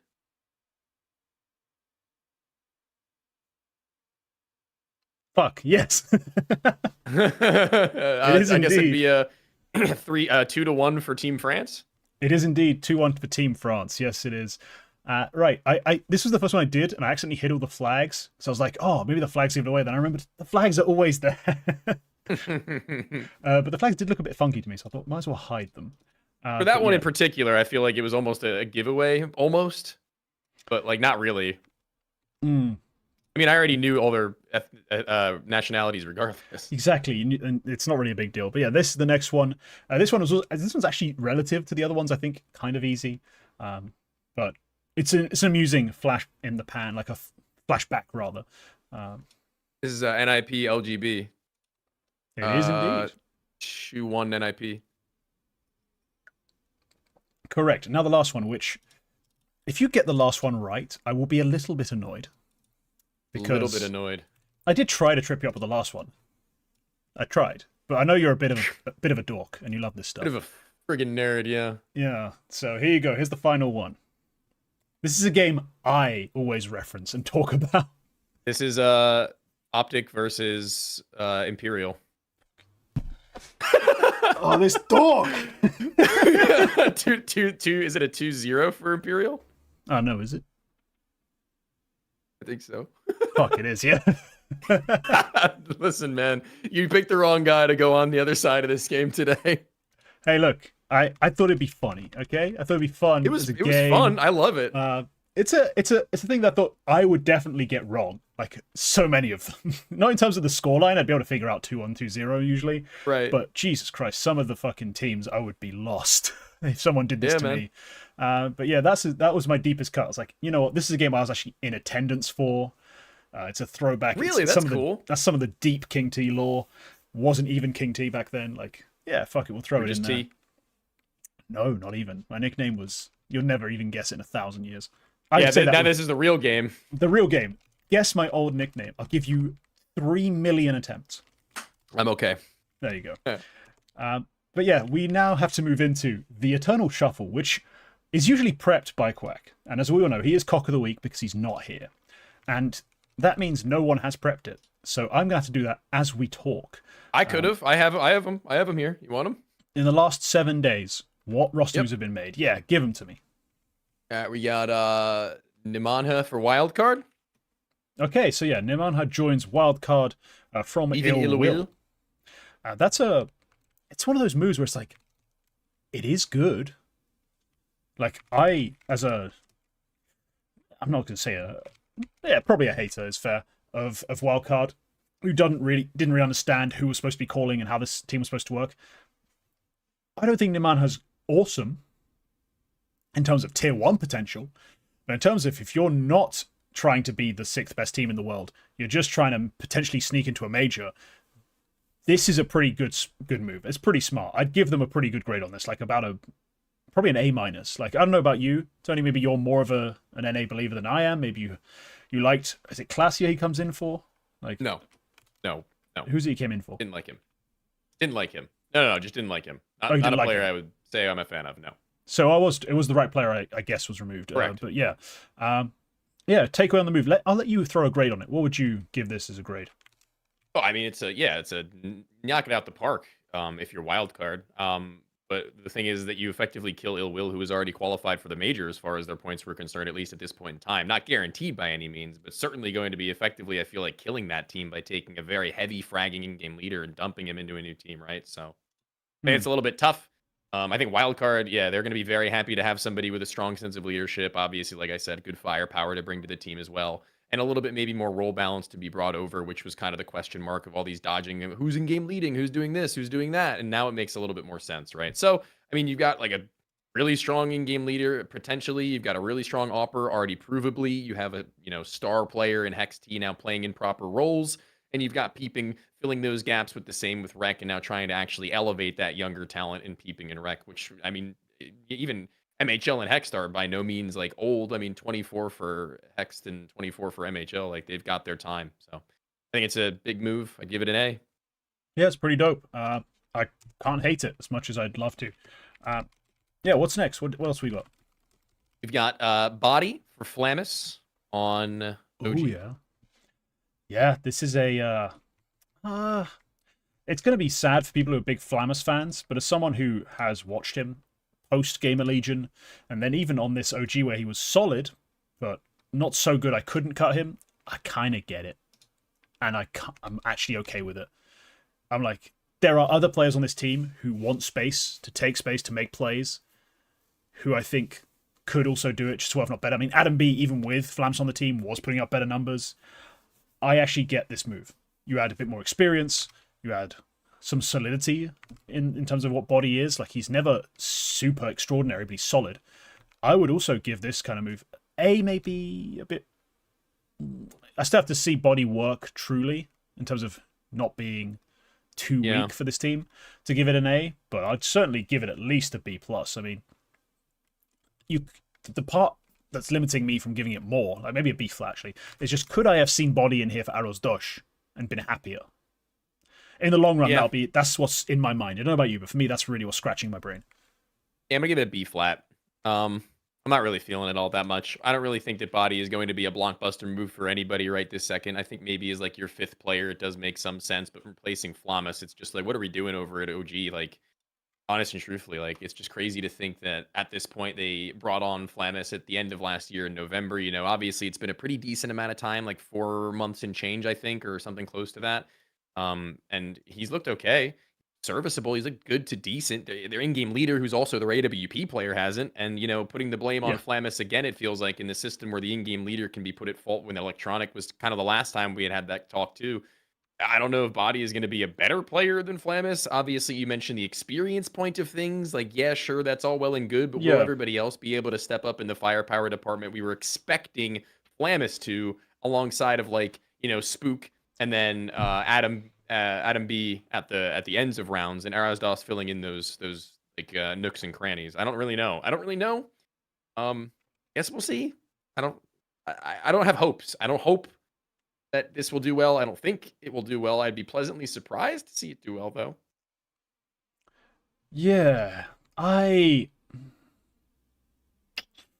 not like frowning hard at the move, but I'm not like clapping either. I've got a feeling, just an inkling, Flamus might be difficult to deal with if you're not the right personality type to be in a team with Flamus. That could be an angle. I'm not sure. I don't know.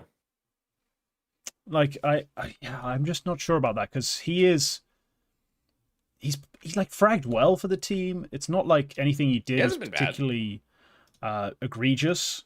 Like, he gave up space on CT side, it felt like, in terms of at least making aggressive moves. Like, so, you know, he'd force the issue on other teams. He'd be the guy going out there and making plays, and he wasn't really as overtly on OG.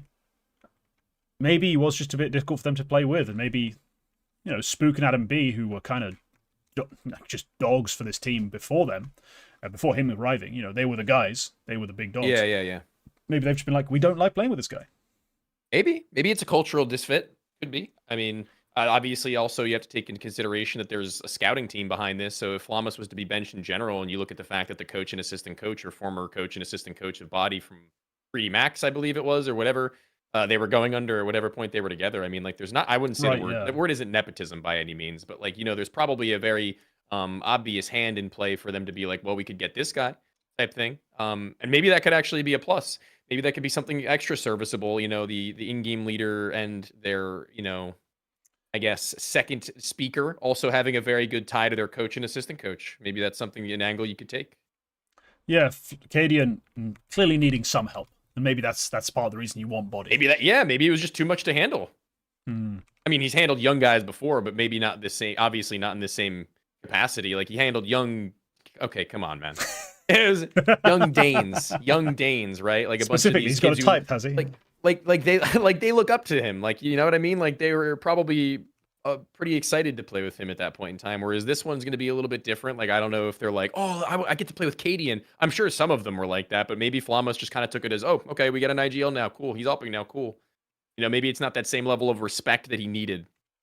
Maybe. This is all speculation. I don't know Flamus. I don't know his personality. I haven't heard any rumors. I don't know anything. No, No. me neither. This is not me, being like, oh, I'm behind the scenes connected, and I can tell you he's a cunt. No, it's not me saying that at all. It's just I have to guess at some point that maybe he's not the easiest to work with. Maybe. But yeah, what else we got? Well, we have Flay, the Polish opera, Oh for yes, Shield at 9.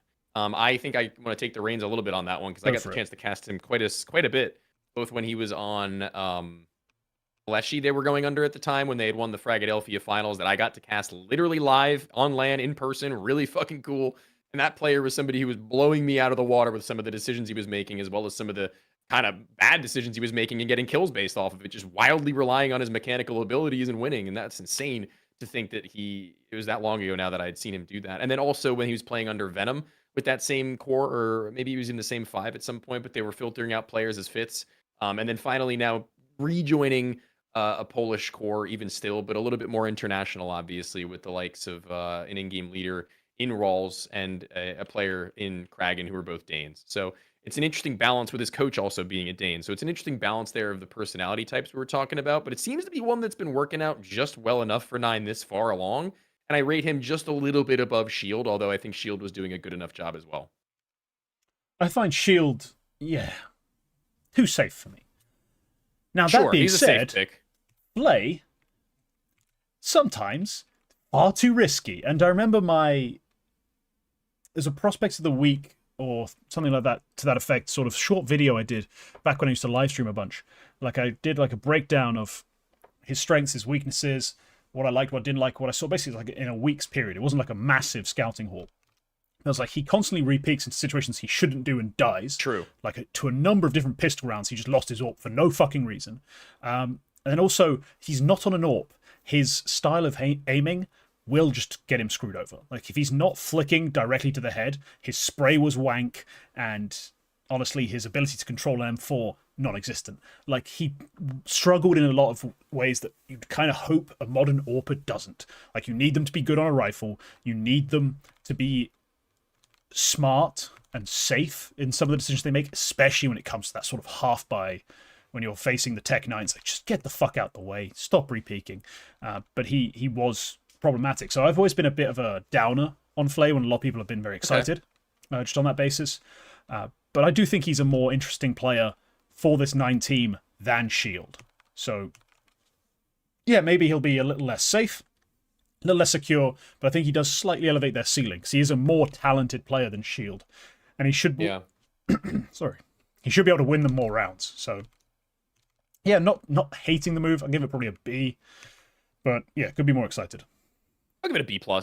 Pretty cool with it. I think that I like the balance of the nationalities, like I was saying, 3 and 3. That's probably pretty cool, pretty comfortable for everybody without needing to navigate so many situations that might arise, hypothetically speaking, where I think even previously with other players they had in that team, namely Moto, that was pretty evident that was happening. I think that there was a very, stylistically different personality balance in the team with Moto on it in particular.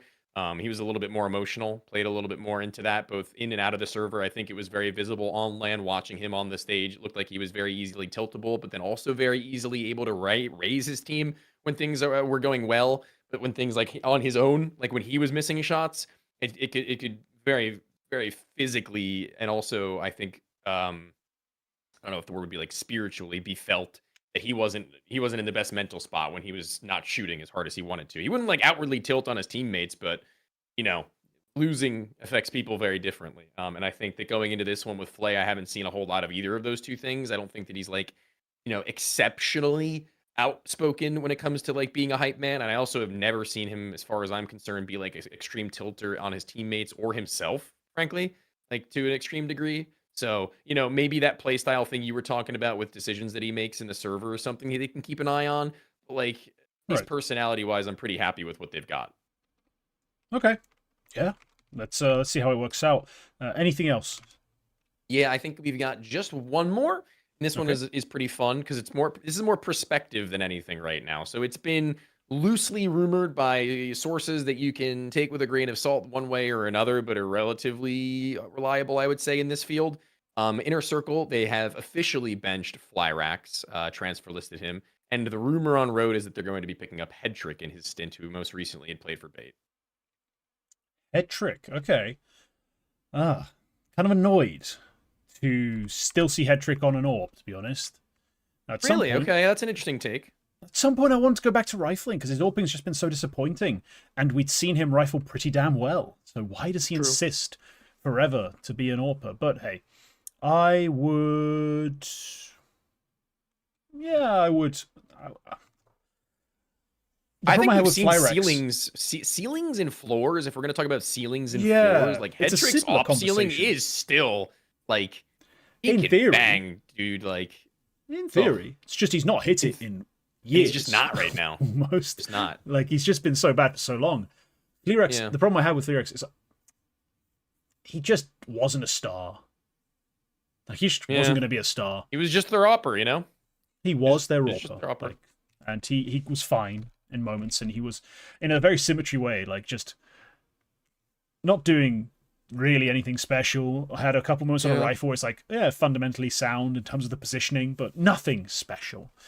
I wish he got more chances at higher level lands with this inner circle team, but they're just not getting to the point where they can attend them anymore with the current situation of their roster. Because I remember watching him initially when they joined this team, and they were getting some good chances, like that Pro League run they had, where like I was pretty impressed. I liked what I saw, especially considering, like I said, it was on LAN, you know, like the Pro League where they were playing against, you know, your phases, your Mongols. I forget who else they played at that event, but I know against the Mongols that he looked pretty good. And he had a good time at Level Up Lund when they went to that as well. Like he was on their Wish best he just had more. Wish he just got more. And you know, nature of the beast. He didn't get the chance, and you know, unfortunately, eventually, I feel like it just comes to a point. I'm not mad at this pickup. Not one that blows me away. It's a little sideways, probably. I'd say potentially got like not like this trajectory, but like one of these. It probably goes up a little bit. I'll give it like a C+, B-. Yeah. I can't really be that hyped about head trick right now. Maybe going into this team might unleash him a bit. Simplified playbook. Say C+. I'm gonna stick with C+. A hard C+. I'll give him a C flat. I'll be a little more negative. Right. Shall we wrap up the show with prospects of the week? Sure thing. You can rip yours first if you'd like. I will. Let's get into it because this guy, I'm the only person who ever fucking talks about him, but that's fine. Maha, formerly of Young Ninjas. Now he played a 1 week stint, so it's a perfect prospect of the week pick with NAVI Junior, the new version of that team. He came in and basically ripped shit up off rip, as the kids would say. He was dominating. I think he's got a 147 rating for the week. He opened up with like a 2.0 rated series as well, which has helped that number stay as elevated as it is. But yeah, no. Maha is a very interesting talent because he's got great aim. Then on Young Ninjas, they used him in a very passive, non-starring way. Some hard entrying, mostly a lot of hard anchoring and basically bitch play. Didn't end up amounting to much, but towards the end he was starting to find his groove, his feel. Back on this team, he's more of a star, unleashed, gets to put up some big numbers. Yeah, I'm a fan of this kid. He's still very young, so this is a long shot prospect. Like, he is currently 17, so just going to sit it out and wait. But in terms of prospect of the week, this is the perfect moment to address him. Because, yeah, there's other guys who had great weeks. You know, your Tenzies, your... some conventional picks, I'm sure, out there that I'm forgetting. But sure. It's a nice time to give him a shout-out. Yeah, I mean, and we also don't really have very many academy teams that are having breakout talents in the same way that I think, like Navi Junior prior to this team being picked up are producing. You know what I mean? Like, they're not... Yeah. Or, let me rephrase. They're not blowing us out of the water with a donk, right? Like, players individually aren't coming out of the woodworks anymore in these academy systems in the same way that they used to. I mean, we're talking about the Mouse Sports team that literally just got all scooped. Like, Navi Junior is... The last Navi Junior is kind of the last of a dying breed in that regard. I don't know if you agree, but yeah, there's a couple players on Heroics Academy who have had moments. I was gonna say, like Musiek had a debut event or two that was like interesting, but recently, yeah, I know you're talking about Stomac. Like, Stomac has had a crazy week, and he deserves some attention too. It's just, for me, I'm not as invested in Stomac. Like, cool, there's another Ukrainian rifle who's pretty fucking good. I'm glad you give these people some credence. So that's definitely credit to you. And my player is going to be Bot Pie. He's Kazakhstani. He is 18 years old, playing for Team Omega. Obviously, I don't think it really needs to be said that there isn't really a whole hell of a lot going on in Kazakhstan as far as full five teams are concerned doing like crazy things. But I think you'd be a little bit misguided in not really paying attention to the teams that are starting to make names and waves because they've It's the started to next pick up better Mongolia. players, started to really put them back together. I do actually kind of agree. I mean, like Novak, Omega, like these are two teams in particular I think that have been doing some pretty good stuff as far as that's concerned. Hobbit, we don't know where he's going to land up now that he's no longer with one Yeah. win, so I'm curious to see what happens with that. But Bot Pie is somebody I think who I've been able to cast recently that's really been giving me a lot of good feelings. He's been giving a lot of highlights, a lot of individual moments, pulling back clutch scenarios where they have no right in winning, like 3v5s on Nuke CT NT sides, like kind of ridiculous scenarios where he needs to hit every headshot that's presented to him, and you're like, okay, there's one, okay, there's two, and you never really expected to get into that point in the round as a caster, so you're kind of just getting like a little bit surprised as it's unfolding. So yeah, he's somebody who I think is, with the eye test, very visually given me some reason to believe in this last week as well. He's been playing against a good number of rosters, including Novak. I believe that was even on LAN where it was in CCT where he blew them out of the water. Like an utterly absurd performance there. An Ascend roster he had played against, which is primarily Bulgarians who are also known for their mechanical abilities. And beyond Yeah. that, just kind of sweeping aside every other team in BO3s that he needs to, primarily going against Los Kagutos, a back-to-back set of maps as well. So like he's at a level that anybody at this point probably could look pretty good. Like what is it called? Like the shiniest dog turd or whatever the phrase is. But like, I think that Yeah. amongst this field, I think that it's been like very visual room for improvement in a team that if you read out every other player on his roster, you're going to be like, how? Like, how is he doing that? You know what I mean? Yeah. Who on earth are No these discredit to people? them because they also looked really good. Not going to lie. Like, they also looked pretty good. Yeah, no, the Kazakh scene is interesting. It's sort of a thing that I started not uncovering, but sort of noticing when I did back-to-back videos. One was about Alkrim, one was about Molodoy, or was the other way around. And Yeah. I started going through the scene and seeing the names and seeing the players, and it's like, damn, there is this sort of like extensive Kazakh land scene. And then we saw one of them arrive in Europe, like the Dune team, off the back of a VRS ranked Right. Kazakh event. And that was crazy. And then you should Got to pay attention a little bit here. Yeah, you have to notice them. Like, noticing has to be done. They are pretty talented. They are pretty crazy. Maybe Hobbit can go back, become the IGL, like their Blitz. Like that. I'd be down. That could be fun. It'd be very fun. But all right, yeah, that's going to be the episode. Why not? Thank you for pretending to be Quack today. It was very helpful. He's off being Mr. Big Shot, so we needed someone to step in. You've done a great Absolutely. job. Yeah, thank you everyone for pleasure. tuning in. I know there's Pro League on, but if you had us on in the background, you're a legend. If you're watching the VOD, thank you very much for making this far. Sub if you want to see more. Leave a comment telling us your thoughts on any of our takes, and we'll see you next time. Bye-bye.